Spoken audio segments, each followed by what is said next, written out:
ici une fois à l'Église en général en 2009, et c'est ce que Joseph me rappelait. On était 4 personnes qu'on était venus vous parler de la prière ici en avant. Et c'est ce que je veux faire encore ce matin. C'est vraiment un sujet que j'ai à cœur.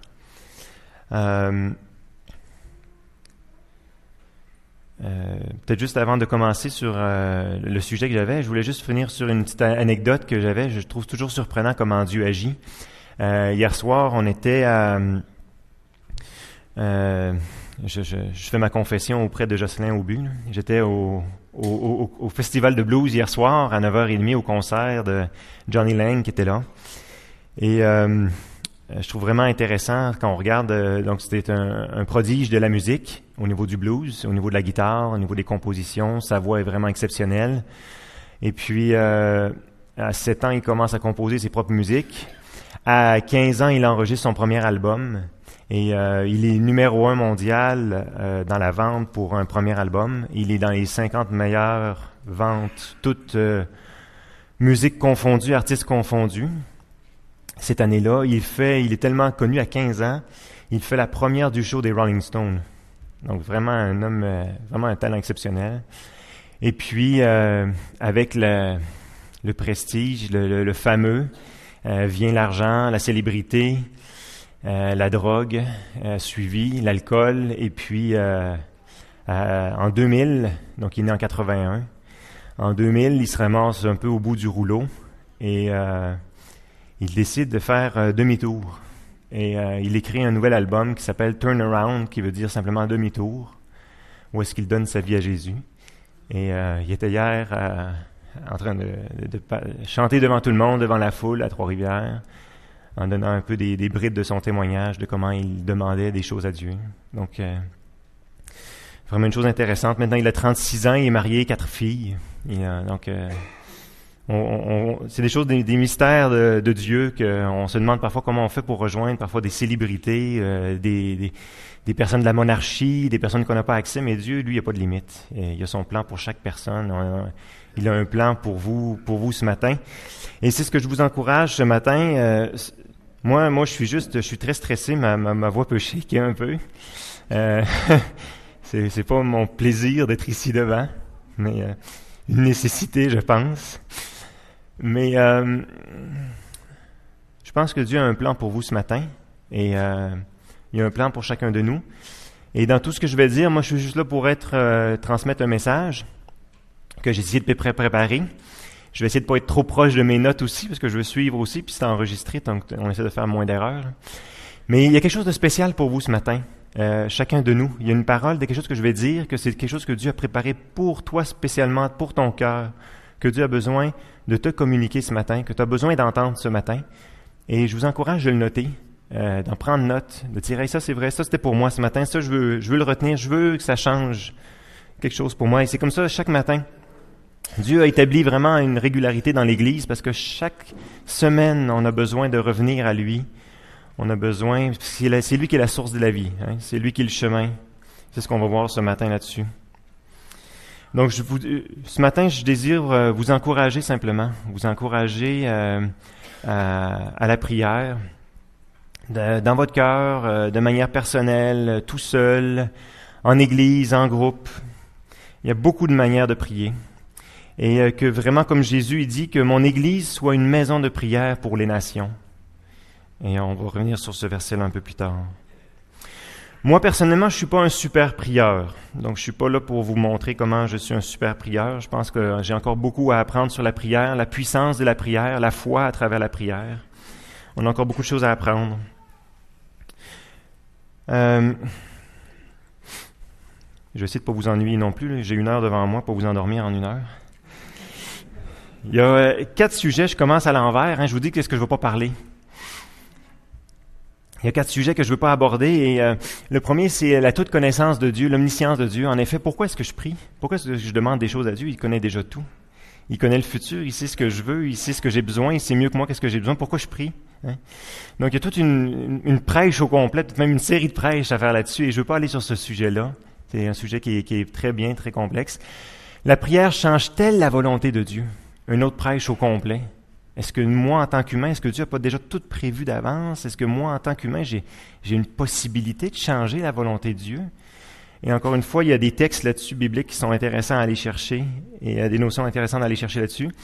Et puis, je veux pas non plus aller sur les prières qui aident au changement intérieur. On a la prière cœur à cœur ici qui est dite comme ça. Et c'est une prière qui est peut-être dans mes préférées, c'est cette sorte de prière-là de changement. Peut-être un jour on pourra en reparler, mais c'est pas non plus, je veux pas aller là-dessus. Je veux vraiment plus faire aujourd'hui vous encourager à la prière et juste faire un peu une vue d'ensemble. Et je me demandais toujours dans ma tête comment est-ce que je vais construire. J'ai beaucoup de difficultés parfois à être. J'ai beaucoup d'idées, mais à les synthétiser et à donner un ordre. Mais je vais simplement suivre un plan très de base. Je pense que c'est...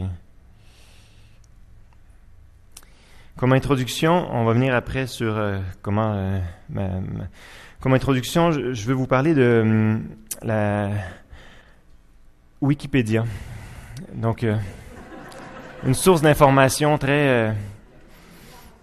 large. Tout le monde a le droit d'écrire dessus. Et c'est juste intéressant de voir la définition qu'il y a sur la prière sur Wikipédia. Et donc, la prière est un acte codifié ou non. Donc, codifié, qu'il y a un processus ou pas de processus, qu'on est libre de dire ce qu'on veut, collectif ou individuel, par lequel une requête est adressée à Dieu, ou à une divinité, ou à un être désigné, comme médiateur. Je trouve intéressant, la notion de médiateur est reprise par cette définition-là de Dieu ou de la divinité. Ensuite, on voit 3 types de prières intéressantes aussi. C'est intéressant qu'il ait sorti.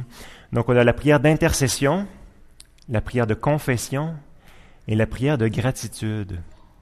Intéressant, c'est des termes qui sont repris aussi bibliquement, on le voit dans Timothée.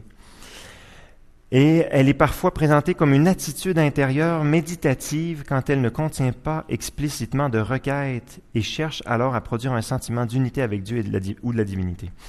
Je trouve ça aussi intéressant, cette dernière notion de dire, écoute, on n'a pas besoin tout le temps d'avoir de paroles puis de déblatérer des choses. Parfois, on peut avoir un cœur en prière ou une attitude de prière et de vouloir chercher comme ça à communier avec Dieu, à être en communion avec Dieu. Je trouve qu'il y a 2 notions principales qui sont absentes dans cette définition-là. Il y a une notion vraiment cruciale dans le milieu évangélique et le milieu biblique. Il n'y a pas de notion de relation avec Dieu. Il n'y a pas de notion de communion, d'interaction avec Dieu. Et il n'y a pas de notion d'intervention de Dieu. Tu pries, mais tu ne sais pas s'il va agir, tu ne sais pas s'il va changer quelque chose. Et je trouve que dans la définition, et on voit un peu le côté justement relationnel qui manque là, dans cette définition-là, qu'on n'a pas, alors que dans la prière et au niveau biblique, on voit énormément d'intervention divine et de relation avec Dieu. Dieu communique avec sa créature, dont ce que nous sommes sa créature. Aujourd'hui, donc, je divise ça comme ça. Sujet de prière, à qui est-ce qu'on prie? Ensuite, quand prier, comment prier? Et puis, finir par un petit temps de prière très court que je veux avoir avec vous.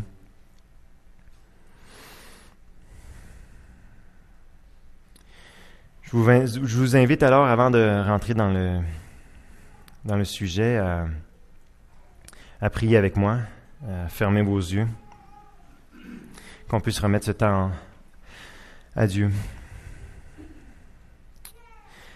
Seigneur Jésus, tu nous donnes la paix parce que tout ce que nous faisons, c'est toi qui l'accomplis pour nous. Tu es le prince de la paix et le monde a besoin de ta paix. L'Église a besoin de ta paix. Moi aussi, j'ai besoin de ta paix. Seigneur Jésus, on se présente devant toi aussi avec toutes nos fautes et tout ce qu'on est. Même ce matin, on a fait des erreurs contre toi, des péchés. Et je veux t'en demander pardon. Accorde-nous, Seigneur Jésus, ta paix ce matin par la foi que nous avons en toi. Accorde-nous cela dans ta grâce. Accorde-moi, s'il te plaît, ton Esprit Saint et ta sagesse pour enseigner ton peuple. Au nom de Jésus. Amen. Je désire donc ce matin vous encourager simplement à la prière. Et donc on commence par ceci, à qui? Jésus dit, « Je suis le chemin, la vérité et la vie. Nul ne vient au Père que par moi. » C'est lui qui l'affirme, c'est lui qui le dit. Il est le seul médiateur. On le voit dans beaucoup de versets. J'aime cette petite notion qu'il donne, qu'il est le chemin. Juste pour vous raconter une petite anecdote, j'étais en France avec un ami en 99 et puis on était dans une famille très typique française dans la France profonde et il était tard, on soupe tard le soir là-bas et on avait peut-être 15-20 personnes à table, il y avait d'autres personnes qui étaient invitées, il y avait plein de fromage sur la table et mon ami québécois demande au monsieur qui est là, il dit « Est-ce que vous avez quelque chose de vraiment typique? On voudrait manger quelque chose de typique français. » Est-ce que vous avez quelque chose de vraiment, là, tu sais, que c'est votre région, c'est vous qui avez ça, là, puis c'est Mathieu Fortin qui était avec moi, et il y a moyen de mettre ça très émotif. Et puis, finalement, le monsieur, il avait une grande barbe, c'est un monsieur âgé, cheveux blancs, et puis son fils est à côté de nous, avait 20 ans, comme nous. Il se tourne vers son fils et lui dit, « Va chercher le fromage. » Là, tout de suite, dans ma tête, ça n'a pas pris une seconde, j'ai dit « Oups, je pense qu'on a fait une erreur. » Et comme de fait, le fils est revenu avec 3 morceaux de fromage, moi, Mathieu et le père, et les 20 autres personnes n'en voulaient pas. Donc, malgré qu'il y avait plein de fromage, le père n'a pas utilisé un nom. Il a dit « le fromage ». Et je trouve ça intéressant parce que Jésus fait un peu la même chose. Il dit « Je suis le chemin, la vérité. » Il dit aussi dans d'autres passages, « Je suis la porte. » Donc, il y a beaucoup de portes, il y a beaucoup de chemins. Mais Jésus sous-entend automatiquement qu'il est le chemin.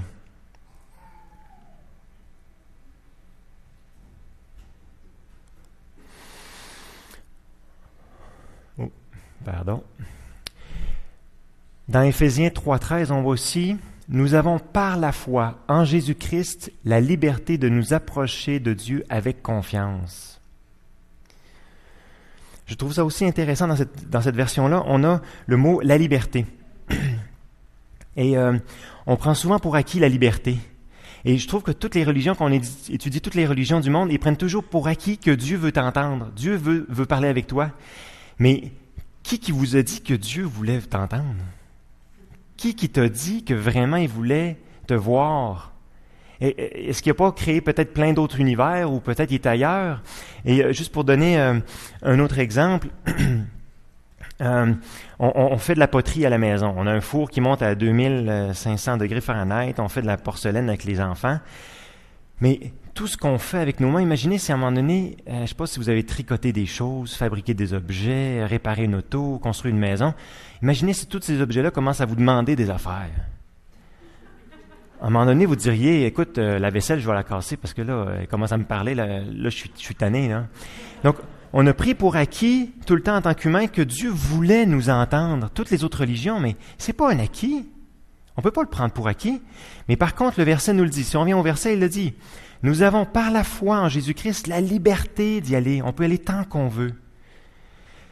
Mais aussi, il ne faut pas oublier que c'est une liberté qui a été acquise à un grand prix. C'est une liberté qui a été acquise par Jésus, par son sang sur la croix, mais c'est une liberté qu'on peut avoir gratuitement. On peut avoir accès à Dieu gratuitement, facilement avec Dieu, simplement par la foi, en sachant que lui a payé pour nos fautes. Lui, il y avait comme un mur immense. C'est comme une fenêtre immense, blindée, qu'on voit même à travers, flou un peu. Et Dieu était de l'autre côté. On avait très peu d'input de la part de Dieu. Et tout d'un coup, il y a cette porte qui a été construite à travers ce mur-là. Et enfin, on a accès à Dieu à travers Jésus. Il faut y aller par la foi. Donc, c'est pas une recette magique, c'est pas une formule magique, il n'y a rien de secret là-dedans. Simplement, par la foi, on peut comme ça avoir accès à Jésus.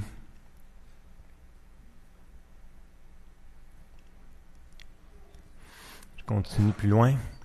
Dans Jean 14, 13 à 14, « Et tout ce que vous demanderez en mon nom, je le ferai, afin que le Père soit glorifié dans le Fils. Si vous demandez quelque chose en mon nom, je le ferai. » Encore une fois, on voit que c'est toujours par Jésus qu'on fait les demandes à Dieu. Et il y a une notion qui est là, qui est très importante. C'est pas le fait d'avoir une prière très fervente. C'est pas le fait d'avoir un cœur complètement dans l'émotion de la prière. Ce n'est pas des paroles particulières, une formule magique. C'est pas ça qui va faire la différence entre est-ce que Dieu va m'écouter ou Dieu va pas m'écouter. Est-ce que Dieu va agir ou Dieu va pas agir? Est-ce que qu'est-ce que je demande, c'est trop grand ou est-ce que c'est par trop hors norme? Non, c'est simplement par qui on le fait. Donc, ce n'est pas la prière elle-même qui est agissante, mais c'est c'est pas la prière elle-même qui est agissante, qui fait la puissance, mais c'est la foi, la confiance qu'on a dans la puissance de Dieu. C'est lui qui est la source de la puissance, c'est lui qui est la source de l'action, qui donne l'action à la prière.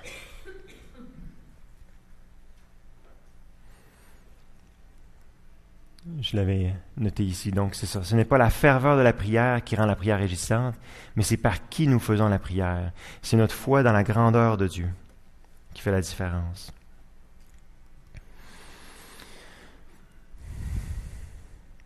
Le point suivant, c'est le quand. Matthieu 26, 26. Pendant qu'il mangeait, Jésus prit du pain, et après avoir rendu grâce, il le rompit, le donna aux disciples, et en disant « Prenez, mangez, ceci est mon corps. » Quand j'ai lu ça, moi, le premier mot qui m'a flashé, c'était pas toute la prière et tout ce qui est dit, c'est le pendant. Parce que quand j'étais petit, depuis tout le temps, moi, c'était comme, je sais pas si vous avez vu La petite maison dans la prairie, là, les années 70, années 80, là. Donc, il commençait toujours le repas en priant en premier, puis après ça, il mangeait. Puis, tu sais, quand on était petits, nous, dans notre famille, c'était vraiment important. Tu touchais pas à la nourriture tant que tu n'avais pas prié. Mais là, je lisais ça, puis là, c'était pendant qu'il mangeait, il s'est mis à prier.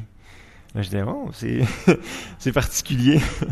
Puis, mais c'est une chose qui était importante, c'était une marque de commerce, comme on dit, là, de Jésus, parce que même les disciples d'Emmaüs l'ont reconnu comme ça. Hein. Ils étaient avec lui, ils le reconnaissaient pas, ils le reconnaissaient pas. Tout d'un coup, quand il se met à séparer le pain, wow, là, ils ont comme allumé, hey, c'est Jésus. Donc, c'était vraiment une marque de commerce qu'il avait. Il prenait le temps à chaque fois de prier quand il y avait le pain, puis qui coupait, qui rompait le pain. C'était à ce moment-là que Jésus avait décidé de faire sa prière. Et puis, c'était quelque chose qui était marquant pour les disciples.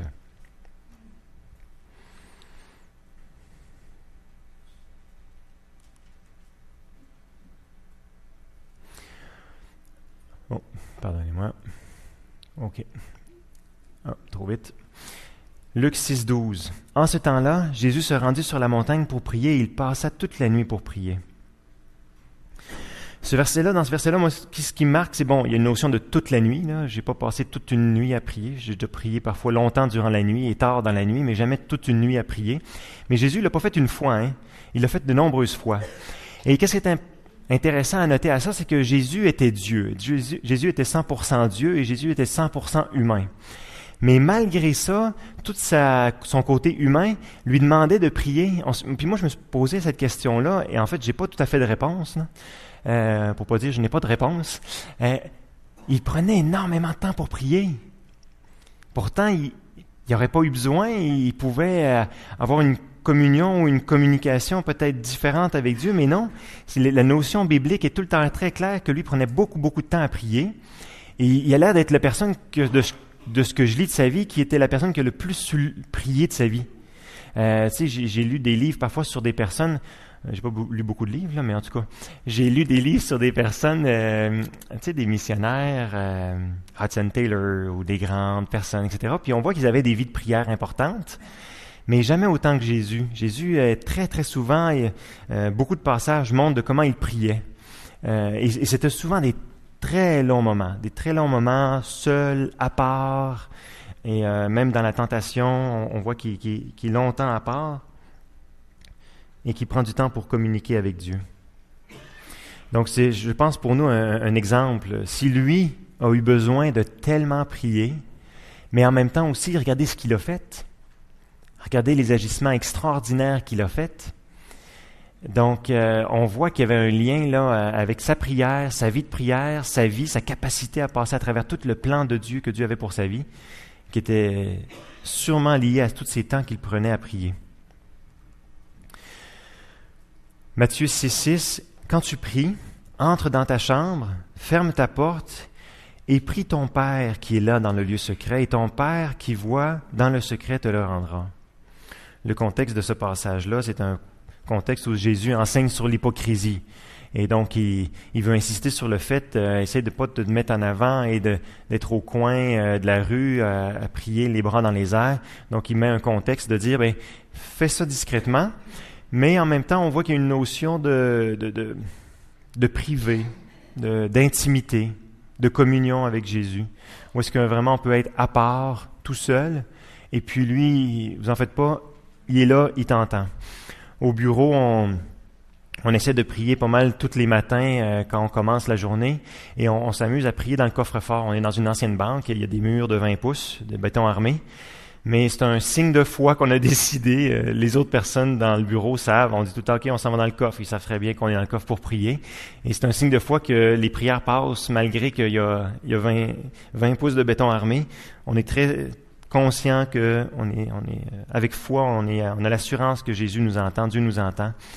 Même si on est là.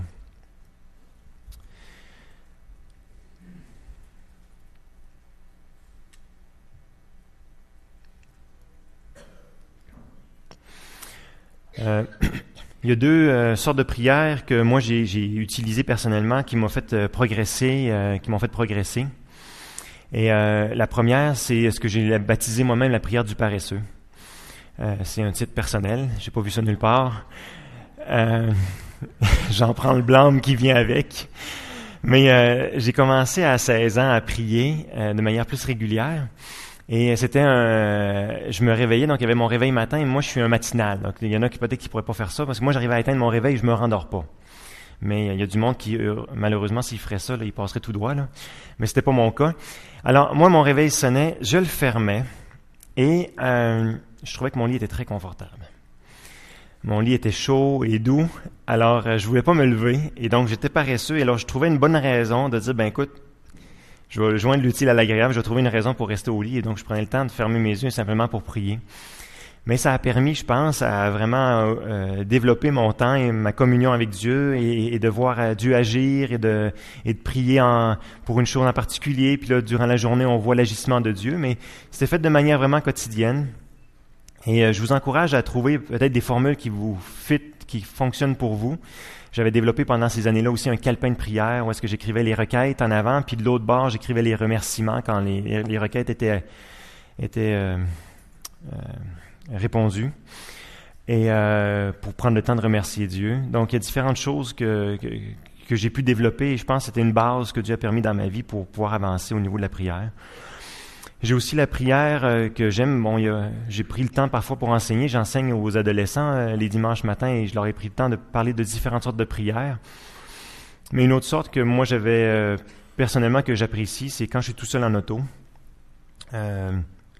surtout sur l'autoroute, quand il n'y a pas de feu rouge, parce que parfois je deviens très émotif dans mon auto. Et là, tu te mets à parler tout seul. Là. Tu veux pas que les autres te voient. Et non, mais j'ai passé tous les moments, toutes les émotions dans mon auto, à prier Dieu, à parfois pleurer, à parfois crier à Dieu. Donc, c'est des moments où est-ce que j'ai vraiment... c'est intime avec Dieu. Il n'y a personne qui m'entend. Chez moi, parfois, le son peut passer à travers la porte. Tu te laisses pas aussi lousse que je peux me laisser lousse dans mon auto. Ou est-ce que là, je peux vraiment parfois déverser des choses que je vis à Dieu. Et de le voir chaque fois agir, de le voir répondre, c'est vraiment une saveur exceptionnelle. Une autre chose qui est très importante à Dieu que je veux vous rappeler, mais aussi vous rassurer, c'est que Dieu répond selon sa grande science, et dans un mystère que je ne comprends pas, Dieu répond tard. Et je sais pas, je l'ai ici, là, on l'a ici. Vous voyez, Daniel, on a le livre de Daniel, pour ceux qui sont moins familiers. Donc, Daniel était un homme qui priait, qui était un juif, et il priait 3 fois par jour, matin, midi, soir. Il prenait le temps, il ouvrait ses fenêtres, montrait dans sa chambre supérieure, une chambre haute, il s'était destiné spécialement un coin de prière, et on voit beaucoup de notions, même dans les films, tout ça, gardez-vous un coin de prière, quelque chose qui est vraiment votre lieu intime. Ça, vous savez que c'est là, quand vous êtes là automatiquement, vous savez que vous parlez avec Dieu. Et Daniel, lui, faisait ça dans cette chambre haute. Et puis Daniel a été accusé à tort. Je ne sais pas si vous vous rappelez, peut-être il y en a qui sont moins familiers avec cette histoire-là. Il a été accusé à tort de prier un autre Dieu que le Dieu de où est-ce qu'il était. Il était captif en Syrie. Et puis il devait prier uniquement le roi et il ne l'a pas fait. Et puis il a été pris en flagrant délit de prier encore vers Jérusalem, une autre personne que le roi. Mais mettez-vous quelques minutes dans sa peau. Okay? On prend quelques secondes de se mettre dans sa peau. Okay? Là, vous priez, vous faites ce que Dieu veut. Et vous avez vu Dieu agir de manière extraordinaire. Parce que Daniel, on sait qu'il avait des visions et des choses extraordinaires avec Dieu. Et là, vous avez fait la volonté de Dieu, vous avez prié Dieu. Et là, vous vous faites pogner. Et là, finalement, en découle que là, vous êtes traîné devant le roi. Et là, c'est sûr tu pries dans ta tête, tu te dis, Seigneur, fais quelque chose, là, parce que là, je sais pas si les gars sont crinqués, mais ils ont l'air crinqués pas mal contre moi, tu sais. Fait que là, fais quelque chose, Seigneur, interviens. Mais Dieu fait rien. Étape d'après, il se ramasse en procès avec le roi. Et puis là, le roi essaye de le sauver parce que le roi l'aimait bien, mais là, ses accusations sont très grosses. Et puis la loi a été écrite que le roi n'avait pas le pouvoir d'aller contre ça. Encore une fois, d'après moi, Daniel, il devait prier, dire « Seigneur, fais quelque chose, parce que les gars sont crinqués pas mal. » Puis c'était déjà écrit dans la loi ce qui allait se passer. Qu'est-ce qui allait se passer s'il était condamné, s'il était jeté dans une fosse de lions? Puis les lions étaient exprès affamés. On ne s'amusait pas à les nourrir trop. Pour que quand tu descendes dedans, que se passe ce qui devrait se passer. Mais encore une fois, il devait prier, il disait, Seigneur, là, c'est parce que là, le verdict va tomber, puis ça s'en vient, là. Hein? Puis ainsi de suite, et ainsi de suite. Et là, finalement, il est au bout de sa corde à se faire descendre. Seigneur, c'est parce que là, je pense que c'est peut-être un peu tard, tu sais. Là, même si la poulie bloque, ils vont scier la corde, ils vont faire quelque chose, là, c'est fini, là. Puis, il se ramasse dans le fond de la fosse. Donc, c'est sûr, le texte n'a jamais parlé de ça. Mais me connaissant, je suis sûr qu'il y a plus d'une fois que j'aurais prié en disant « Seigneur, agis ». Mais non, c'est seulement dans la fosse que la gueule des lions a été fermée et qui a été épargnée. Même histoire avec ces trois chums. Ces trois chums, même chose aussi, se font, encore une fois, ils doivent prier la fameuse statue d'or, ils ne le font pas. Même chose, accusation, procès. La fournaise est chauffée 7 fois plus fort pour les pitcher dans le feu. Les gars qui les amènent pour être pitchés dans le feu meurent tellement que c'est trop chaud. Hey, moi, je suis sûr qu'eux, ils priaient depuis un méchant bout. Mais c'est rendu dans le feu qu'ils ont été sauvés. Fait que je vis présentement moi-même, personnellement, pour l'instant, un peu de fournaise. Et c'est une période qui est difficile. Mais en même temps, je sais que Dieu est au contrôle. Et c'est pour ça que je peux facilement me lever le matin puis aller au travail pareil, parce que je sais qu'il est au contrôle. Et je sais qu'à un moment donné, je ne sais pas quand, mais à un moment donné, ça va s'arrêter puis on va sortir de là. Mais je pense que la prière va vous aider à avoir confiance en Dieu. Va vous aider à découvrir Dieu. Dieu va vous révéler des choses aussi pour dire, ben écoute, aie pas peur. Oui, je sais très bien que tu t'en vas dans une fosse, mais aie confiance, j'interviens et j'interviens bientôt. Peut-être tard pour toi, mais bientôt.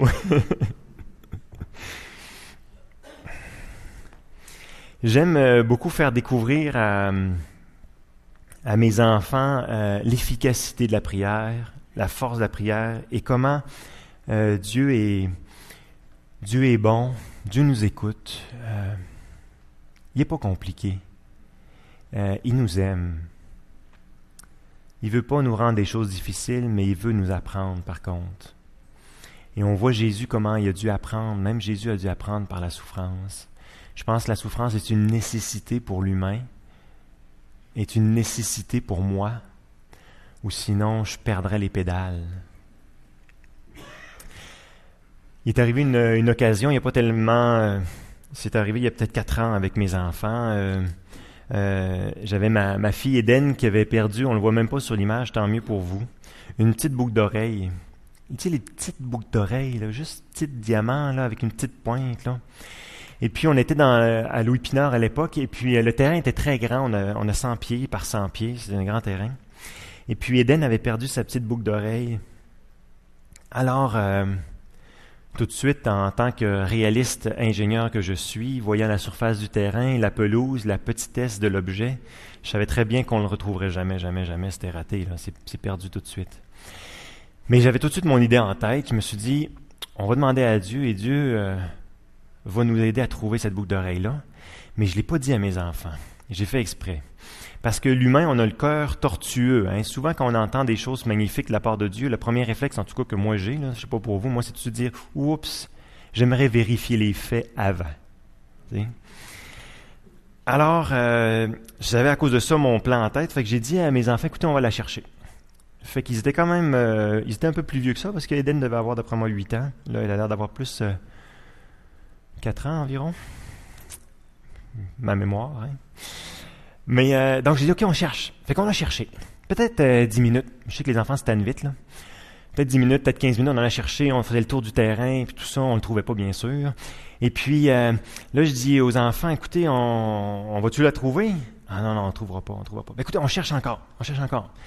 Je voulais être sûr qu'à un moment donné, ils arrivent au point que, sans aucun doute, on ne trouvera pas ce petit objet vu la grandeur du terrain et comment petit est l'objet. Je dis, bien écoutez, maintenant ça fonctionne, c'est parfait, on est rendu au bon moment pour prier. Simplement, prière très simple, rien de compliqué, pas de lumière, pas de danse, rien.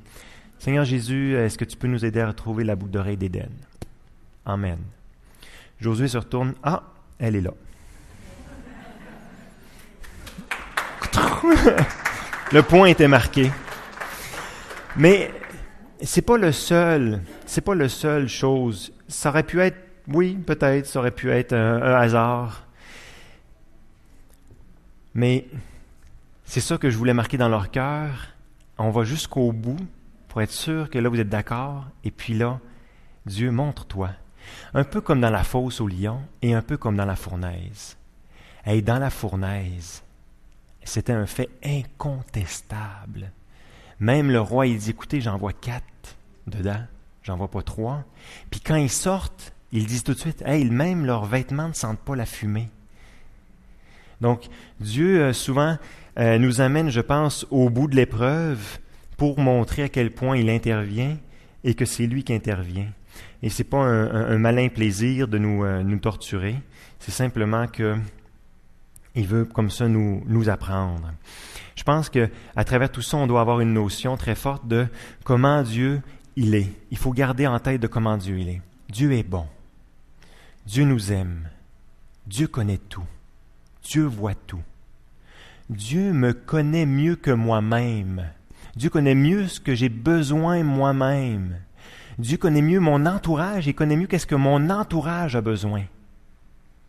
Ça, c'est toute une première base sur laquelle il faut vraiment tout le temps s'asseoir au quotidien.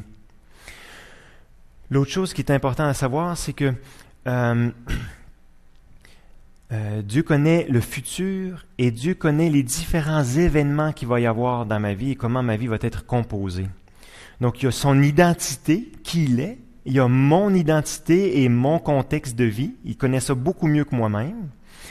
Donc, à travers ça, Dieu arrive au long de toute ma vie de créer une harmonie parfaite, une symbiose, vraiment que toutes les pièces du casse-tête s'agencent pour créer en moi quelque chose que lui a décidé et pas qu'est-ce que moi j'ai décidé. Il a préparé vraiment une histoire de vie pour moi, il a préparé une histoire de vie pour toi, il a préparé une vie pour toi.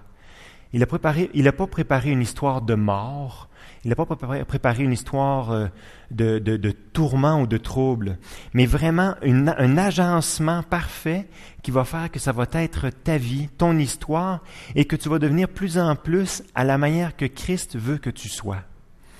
Et vraiment, à travers une vie de prière, on découvre tout au long comment Dieu veut que je sois et aussi en même temps qui il est, la confiance qu'on peut avoir sur lui. L'homme regarde à ce qui frappe les yeux, mais l'Éternel regarde au cœur. Il y a donc comme ça toute une science qui, nous, petits mortels, nous échappe, mais qu'à Dieu, ça lui échappe pas. Nous, on est remplis d'émotions, ou parfois d'égocentrisme. Parfois, on peut vivre des épreuves énormes. Il y a des personnes qui vivent des temps de guerre, des temps de famine, de la torture, etc. Donc, il y a des choses qui sont énormes. Et je n'ai pas la réponse pour tout le monde, c'est sûr. Mais Dieu, dans sa science, a quelque chose et une vie et un processus pour chacun de nous. Et c'est vraiment donc de lui faire confiance et de vouloir avancer dans son plan. J'arrive à mon point qui est le comment. Et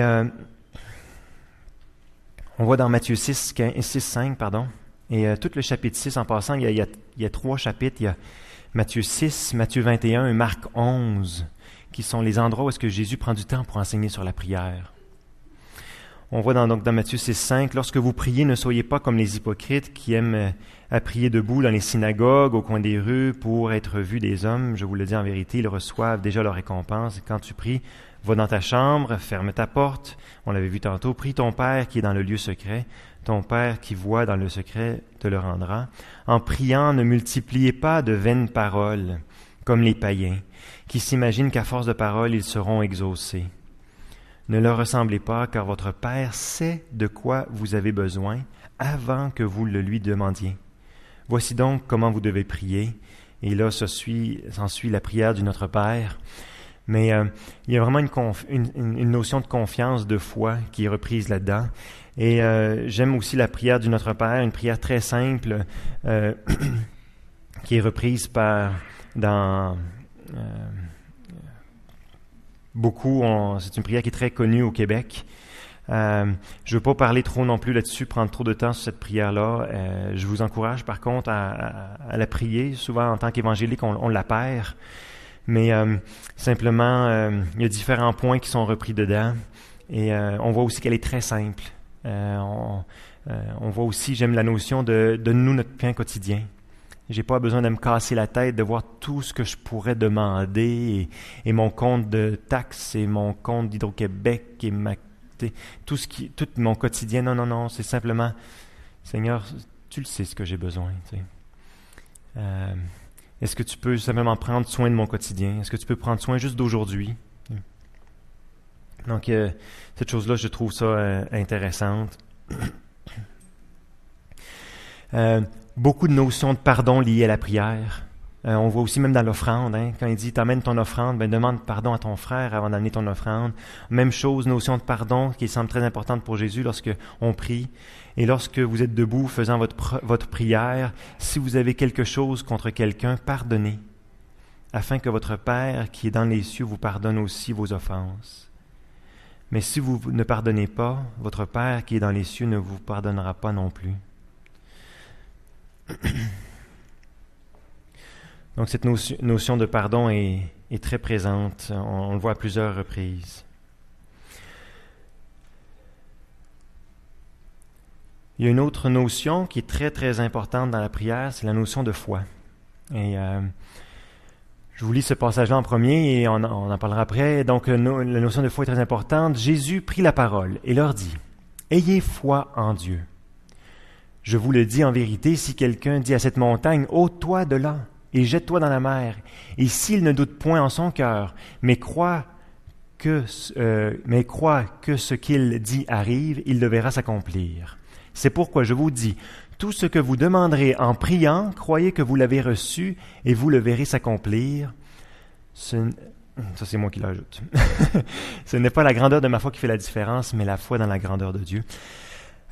Ce verset-là est pris dans un contexte très particulier. Je ne sais pas si... donc, il y a eu juste avant ça, il y a eu l'épisode du figuier, où est-ce que Jésus maudit un arbre, et puis l'arbre devient sec d'un coup, et c'est les disciples qui lui font remarquer « Hey, l'arbre que tu as maudit, il est complètement mort. » Et c'est là que tout de suite, Jésus, il dit « Ayez foi en Dieu. » Et je trouve ça intéressant. Et aussi, c'est le contexte, il ne faut pas oublier que dans 2 jours, il meurt, Jésus. Donc, il est avant de mourir. Ça fait déjà 3 ans qu'il leur montre comment il vit. Il vit une vie de sacrifice, une vie où est-ce qu'il pense aux autres, une vie où est-ce qu'il n'a pas de place pour reposer sa tête. J'arrive de 2 semaines du Brésil et puis j'ai pris 16 fois l'avion en 16 jours. Et pendant pas mal 16 jours, tu n'as pas beaucoup de place pour reposer ta tête. Tu es très challengé.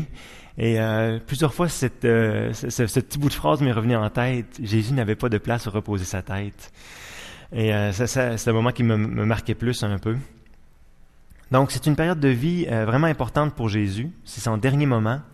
Et puis, il décide de leur dire ça là, sur la prière. C'est repris dans d'autres fois, il leur parle aussi de la prière de la foi. Et la prière de la foi est une prière qui est importante, d'avoir la foi dans la prière, d'avoir la foi. Il y a beaucoup de choses qui sont là. Premièrement, Jésus ne dit pas allez-y doucement quand vous priez. Hein? Allez, pensez à moi là, un petit peu. Là. Allez-y doucement, demandez-moi pas des choses trop grosses, trop extraordinaires. Il commence avec une image de Patauf. Hey, dis à la montagne. Puis en passant, en Israël, je ne pense pas qu'il y avait beaucoup de montagnes. Il y avait plus des collines. Hein? Mais si tu dis à une montagne, jette-toi dans la mer, elle va le faire. Fait que Jésus ne va pas avec le dos de la cuillère. Il ne commence pas avec une image douce, tranquille, etc. Il semble nous dire qu'il n'y a pas de limite. Mais clairement qu'il n'y a pas de limite. Et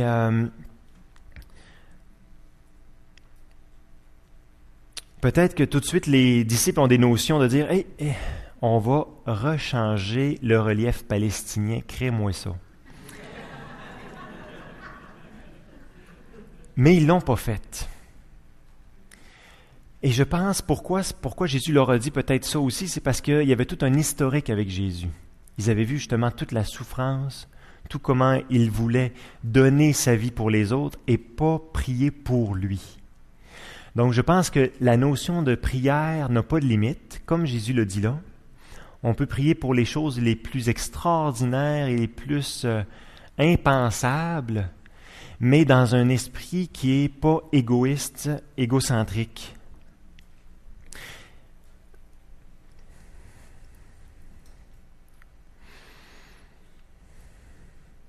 Il y a aussi une chose que je veux rajouter. Cette prière-là, je trouve qu'elle a été peu prêchée. La prière de foi, là, pour parler de la prière de foi, elle est peu prêchée parce que justement, on aurait peur parfois justement de partir en peur. Là, on aurait leur dit, écoutez, allez-y, sortez d'ici, là, puis changer le relief du Québec, renverser les montagnes. Non? Donc souvent, je pense qu'elle a été mal prêchée, elle a été mal abordée, elle a été un petit peu mal, je ne sais pas comment l'expliquer, mais et donc ça fait que c'était une prière qui était un peu mise de côté. Mais pourtant, Jésus est très clair, il le met tout de suite au début, ayez foi en Dieu. Et donc, on voit qu'il y a une notion de foi qui est très importante. Tu le crois, ça va se faire. Il y a un autre verset, j'ai un autre verset ensuite qui le dit. Dans la tempête, hein, même chose aussi, Jésus à la dernière minute, hein, qu'on disait tantôt, il y a la tempête, et Jésus, lui, il dort dans le bateau. Il est en arrière, puis il dort. Je ne sais pas comment il a fait, là. J'ai souvent vu des photos des barques de l'époque, puis on dirait que l'eau aurait comme... En tout cas, moi, de l'eau sur moi, j'aurais eu froid, je me serais réveillé, mais en tout cas, lui, il arrive à dormir. Il est dans le bateau, il dort, et les disciples, je pense, qu'ils ont l'air vraiment de ne pas vouloir le déranger. Ils sont intimidés. Hein. Puis pourquoi? Parce qu'il les réveille, on dirait comme à la dernière minute, en criant, tu sais. Donc, eux aussi, à un moment donné, ils disaient, écoute, il va se réveiller, ça brasse pas mal. Oups, une petite vague sur lui, oups, là, il a l'air d'abord, il va se réveiller, mais non, il se réveille pas. Puis à la fin, finalement, rendu au bout de tout, là, les gars, ils explosent. C'est comme, hey, on va mourir, qu'est-ce que tu fais, t'es en train de dormir? Puis Jésus, lui, c'est plus l'inverse, ça a l'air de l'irriter, de le fâcher, parce qu'il dit même dans d'autres passages, il les traite d'incrédules, de ne pas croire. Puis il dit, pourquoi avez-vous peur? N'avez-vous pas la foi? Et puis tout de suite, là, Jésus menace la tempête, tais-toi. Et encore une fois, Jésus n'a pas commencé à dire, à reprendre l'exégèse au complet. Il juste dit, tais-toi, c'est fini, t'arrêtes là. Puis, le calme arrive. Encore une fois, dans la simplicité de la prière, mais d'une prière avec foi, avec confiance, avec fermeté. Une notion aussi, un verset qui me vient en tête, moi, c'est « Car sans la foi, il est impossible de plaire à Dieu. » Quand je pense à cette prière de foi, c'est ça aussi qui me vient en tête.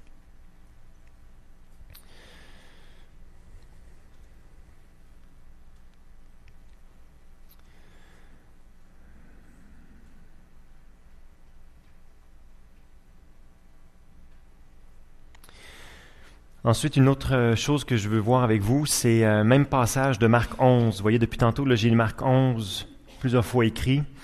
Et puis dans Marc 11, c'est la fois où donc Jésus arrive dans le temple. Et puis, toujours, il vient d'être crié « Hosanna, Hosanna, Hosanna au fils de David qui vient, etc. » Donc, le peuple juif veut le remettre, veut le faire roi. Et puis, comme je vous dis, 2 jours après, la même foule l'amène à la croix, le crucifie à la croix.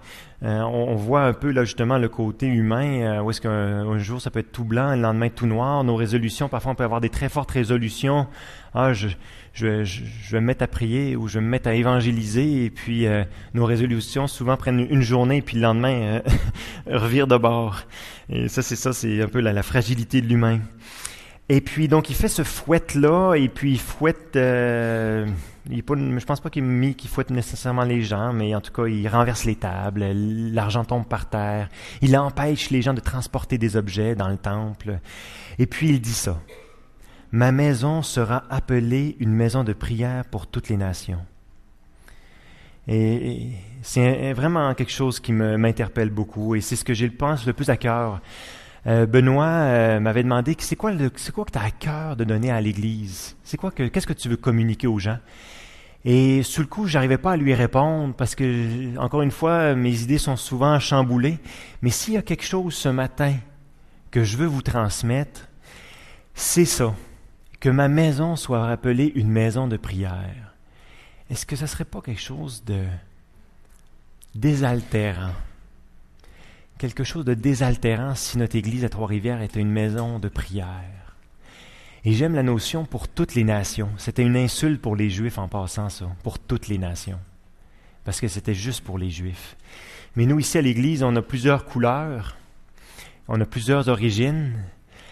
Et c'est vraiment quelque chose que j'aurais à cœur, d'être une maison de prière, qu'on soit reconnu pour une maison de prière. Ce texte a été repris par Jésus dans Ésaïe. Et regardez, Ésaïe va encore un peu plus loin, j'aime ça, écoutez ça. Je les amènerai sur ma montagne sainte, et je les réjouirai dans ma maison de prière. Est-ce que vous n'avez pas soif de joie? Soif de rencontrer Jésus, Jésus le prince de la paix? Il n'y a aucune autre divinité que ce nom-là, hein? Vous irez en Inde, chez les hindouistes, chez les musulmans. Les musulmans ont 99 noms pour Allah, mais ils n'ont pas le mot amour. Ils n'ont pas de notion de mot amour, mais ils n'ont pas non plus de notion de paix. Jésus est le prince de la paix. Qu'est-ce que vous diriez si on allait plus souvent aller voir Jésus? Si en Église, on était plus une maison de prière pour aller chercher les joies que Dieu a pour nous, la paix que Jésus a pour nous. Leurs holocaustes et leurs sacrifices seront agréés sur mon autel, car ma maison sera appelée une maison de prière pour toutes les nations.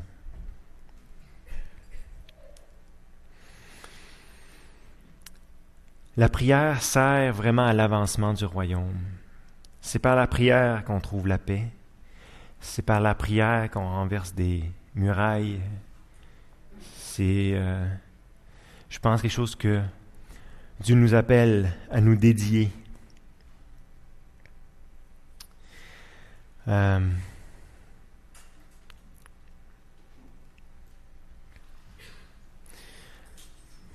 J'arrive à ma conclusion, mais elle est un peu longue. J'aime 1 Timothée 2. Alors, c'est Paul, l'apôtre Paul, qui écrit à Timothée, qui l'enseigne comment travailler dans son Église, et lui dit ça. « J'exhorte donc, avant toute chose, à faire des prières. » Et c'est vraiment cette notion-là, avant toute chose, allons en prière. « Ne vous inquiétez de rien, mais en toute chose, faites connaître vos besoins à Dieu par des prières des supplications, avec des actions de grâce, et la paix de Dieu, qui surpasse toute intelligence, gardera vos cœurs et vos pensées en Jésus-Christ. Moi, je vous propose une chose, c'est de ramer tous dans le même sens.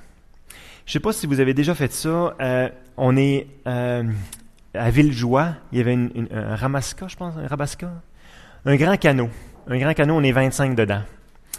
Et on se met à ramer tous, et c'est incroyable comment on a une force à tous être avec, comme dans Astérix Obélix, un gars avec un petit tam-tam en arrière, puis là, on est tous dans le même rythme, puis on avance tous comme ça et on rame dans le même sens. Si un jour vous faites ça, amusez-vous à faire quelque chose. À un moment donné, arrêtez, mais laissez votre âme tremper dedans. Vous avez une idée de ce que ça fait? C'est fou comment une personne qui trempe sa rame puis qui la laisse là bien coincée, qu'est-ce que les 24 autres vont penser de lui?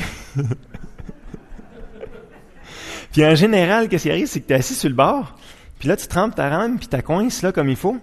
Qu'est-ce que le bateau va faire? Il tourne en rond. Qu'est-ce que vous diriez si vraiment on mettait un effort sur la prière, tout le monde? Et comme on dit, il y a une expression qui dit on ne s'amuse pas à faire la route n'importe où. On fait la route souvent où est-ce qu'il y a déjà des traces de chevaux. Il y a des traces de chevaux, sûrement que le monde passe souvent là, fait qu'on va faire une route là. Peut-être un premier début, je ne sais pas ce que vous en pensez. Un premier début, ça fait quelques fois qu'on en parlait à 9 h le matin. Le dimanche matin, on a un temps de prière en bas. Vous pouvez le faire chez vous. C'est pas tout d'un coup parce que vous êtes ici à 9 h le matin que ça va changer quelque chose. Vous pouvez le faire chez vous tout seul. Dieu n'a pas de limite. Mais si vous voulez, en général, pas mal souvent, je suis là à 9 h le matin en bas, à l'école, dans une des classes d'école de dimanche à prier. Si vous voulez, on pourrait être là, tous ensemble pour pouvoir ramer ensemble dans le même sens. Et si vous vous dites, écoutez, moi je me sens pas un super prieur, un super cœur de prieur, John Bunyan, lui, disait ça, dans la prière, il est préférable d'avoir un cœur sans parole que des mots sans cœur. Donc, même si vous venez à 9 h le matin, écoutez, si vous arrivez à 9 h 10, là, vous rentrez discrètement, il n'y a pas de problème, pas besoin d'être à 9 h 01 ici. Mais vous rentrez là, moi ça ne me dérange pas si la personne est là, prie pas, ne dit rien. Qu'est-ce qui est important, je pense, c'est qu'on ait un cœur qui soit là pour pouvoir aller vers Dieu. Donc, c'est une invitation qui vous est lancée.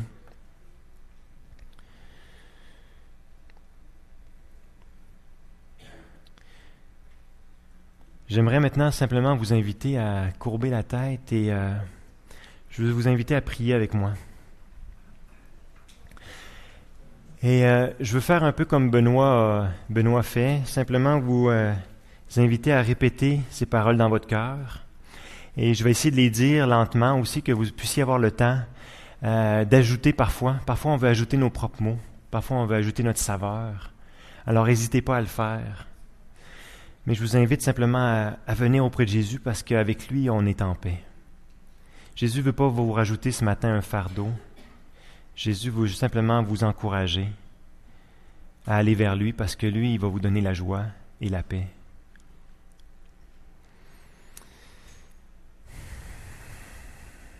Seigneur Jésus, tu es le Maître. Tu connais tout de moi. Je ne peux rien te cacher. Je te demande pardon pour mes fautes que je commets si souvent.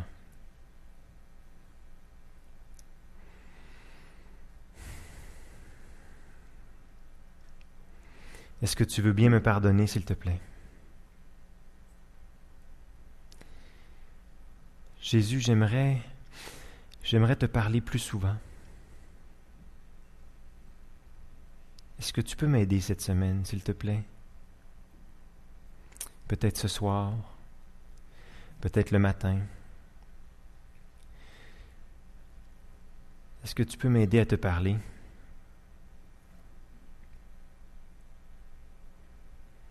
Est-ce que tu peux, s'il te plaît, renouveler en moi un cœur pur, un esprit bien disposé.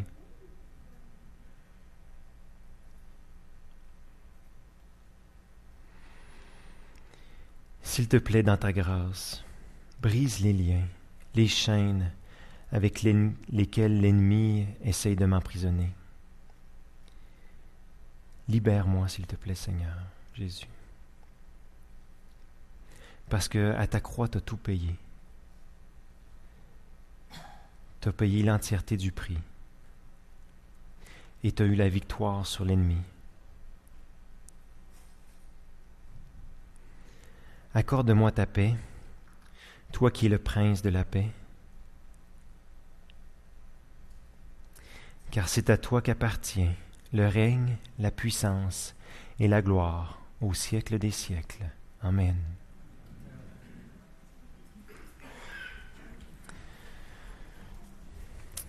Eh bien, pour notre Église, c'est ce que je souhaite, Seigneur, que ta maison, Seigneur, soit une maison de prière. Travaille nos cœurs, sois dans nos foyers, repousse l'ennemi, et que ton peuple puisse te découvrir à nouveau. Crée en nous un cœur pur, un esprit bien disposé pour accomplir ta volonté. Sois le maître pour que ton peuple soit un en toi. Accorde-nous dans ta grâce de la ferveur pour la prière, et que ta maison, Seigneur, soit une maison de prière. Et je vous laisse sur les paroles de Martin Luther King, dans une prière inaugurale. C'est aussi une autre forme de prière. Et que Dieu vous accompagne cette semaine. C'est avec plaisir que je vous ai parlé ce matin. Amen.